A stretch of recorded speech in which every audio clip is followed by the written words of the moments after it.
E aí, pessoal, tudo bem? Pessoal, a gente recebeu algumas perguntas, a gente vai gravar um vídeo muito sério hoje, que é sobre um problema de saúde pública, um problema que mata uma mulher a cada 3 minutos no mundo. Ou seja, nesse vídeo que a gente vai falar aqui 9, 10 minutos, 3 pessoas vão morrer de câncer de colo de útero. Nosso tema hoje é câncer de colo de útero, qual que é o impacto na fertilidade e principalmente nesse ciclo de gravidez, o que fazer, e a gente vai aproveitar para falar o que é, como é causado, assim por diante, beleza? Então, pessoal, se você ainda não é inscrito no vídeo, se inscreve no vídeo. A gente já chegou em 10 mil inscritos, ainda faltam 90 mil inscritos para a gente receber a primeira placa, que é o nosso objetivo. E bora, pode puxar a vinheta.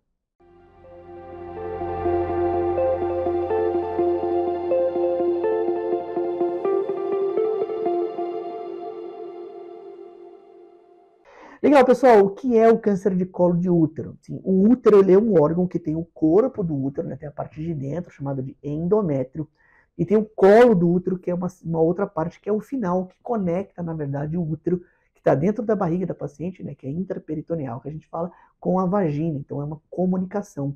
Quem faz isso é o istmo e o colo do útero, beleza? E o câncer de colo de útero ele é uma doença que dá ali bem no epitélio, bem no tecido, que recobre o colo do útero. Então a gente tem os cânceres que dão ali em cima, que são chamados cânceres de endométrio ou cânceres de corpo de útero, e a gente tem o câncer de colo de útero. Bom, basicamente o colo do útero ele é uma parte do útero que tem dois tecidos principais, o que a gente chama de endocérvice e o que a gente chama de ectocérvice.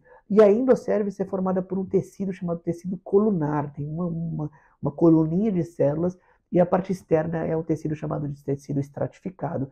E entre esses dois tecidos que a gente chama de JEC, que é a junção escamo-colunar, é ali que acontece o câncer de colo de útero e ele é causado por um vírus. Então, quando a gente descreveu ali, quando a ciência descreveu o câncer de colo, realmente revolucionou a medicina porque a gente descobriu que um vírus era capaz de causar câncer. E se isso é verdade, a gente sabe que é verdade, você pode transmitir câncer para outras pessoas. E aí, dito isso, surgiram as vacinas e a gente começou a ver ali uma mudança de comportamento e a gente mudou também com a vacinação, a mortalidade das pacientes com câncer de colo está mudando lentamente, principalmente em países desenvolvidos ou subdesenvolvidos, mas a gente já vê uma mudança drástica de mortalidade nos Estados Unidos, por exemplo, com a vacinação. Então, o que é? É um câncer causado por um vírus chamado de papiloma vírus humano, HPV, que tem uma série de vírus, tem mais de 200 HPVs descritos. Dentre esses, tem mais de 50 que infectam ali o trato genital inferior. Então, um câncer de colo pode ser considerado uma DST. Ele é realmente um problema causado por um vírus que passa durante a relação sexual. Então, basicamente, todos os comportamentos sexuais ali, múltiplos parceiros, essas coisas, coitarca precoce, primeira relação muito precocemente, aumentam o risco do câncer de colo de útero. Beleza? Bom, agora vamos focar a ideia desse vídeo não é falar só sobre o câncer de colo, a gente tem outros vídeos no canal falando só sobre câncer de colo de útero, HPV, assim por diante.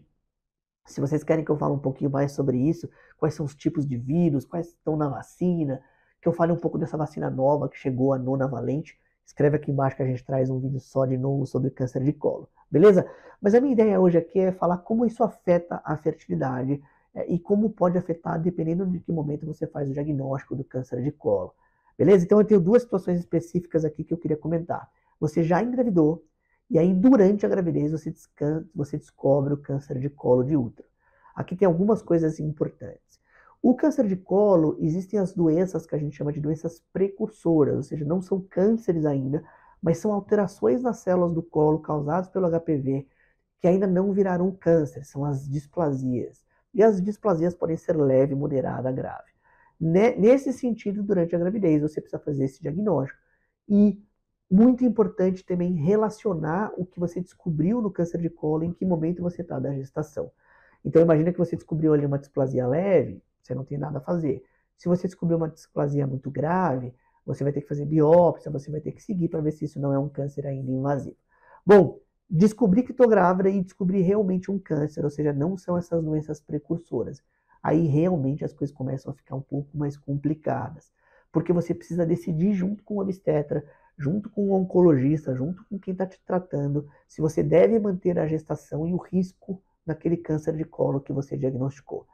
Luiz, dá um exemplo. Se você tiver estadiamentos muito avançados, por exemplo, como tumores um pouquinho maiores, como 1A2, por exemplo, como a gente fala, 1B1, ou seja, cânceres que já invadiram um pouquinho tecidos vizinhos ali, você realmente não pode manter a gestação, principalmente se a gestação estiver muito no comecinho.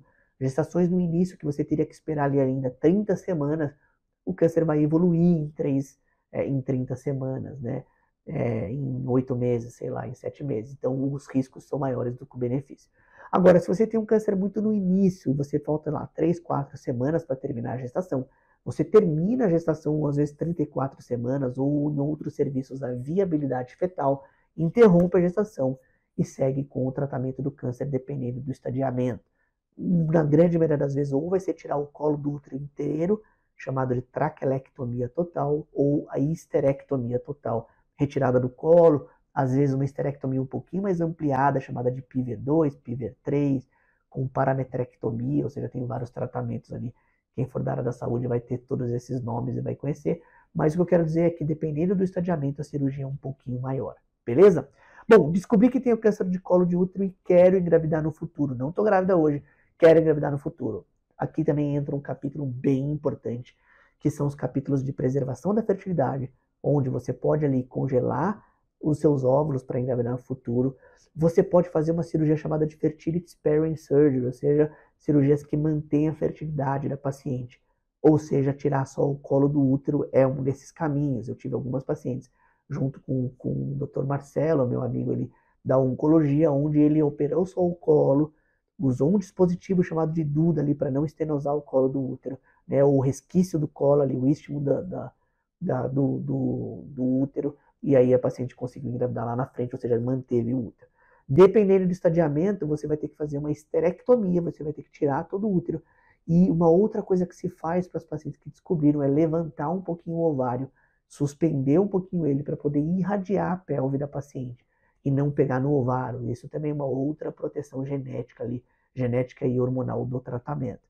Nesses casos, a gente consegue pegar esses óvulos depois, se eles estiverem fora do campo de radiação, e aí a paciente consegue engravidar com o material genético dela, usando algum útero de substituição, tá bom?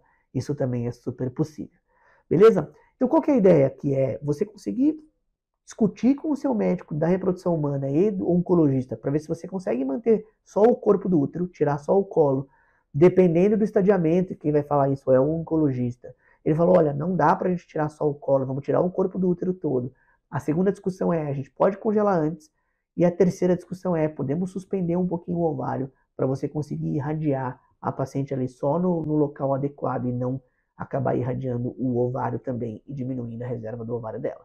Tá bom? E muitas pacientes entram em falência ovariana depois da irradiação. É claro que isso tem que ser conversado tudo com o oncologista para saber qual que é o melhor caminho. Beleza? Então dei todo o cenário com a paciente grávida, falei um pouco do cenário das pacientes que descobrem o câncer de colo fora da gestação e que querem engravidar ali no futuro, querem preservar a família e querem encontrar ou completar ali o planejamento familiar. Valeu, pessoal! Obrigado aí para todo mundo que assiste o vídeo. Se você ficou até aqui, a gente está tentando fazer vídeos de no máximo 10 minutos. A gente sabe que vídeos muito maiores que esses são cansativos, mas nossa ideia é que você assista todos os vídeos, que você conheça alguns assuntos de medicina, principalmente de medicina reprodutiva ali, voltados à gravidez. E eu vejo vocês nos próximos vídeos. Valeu!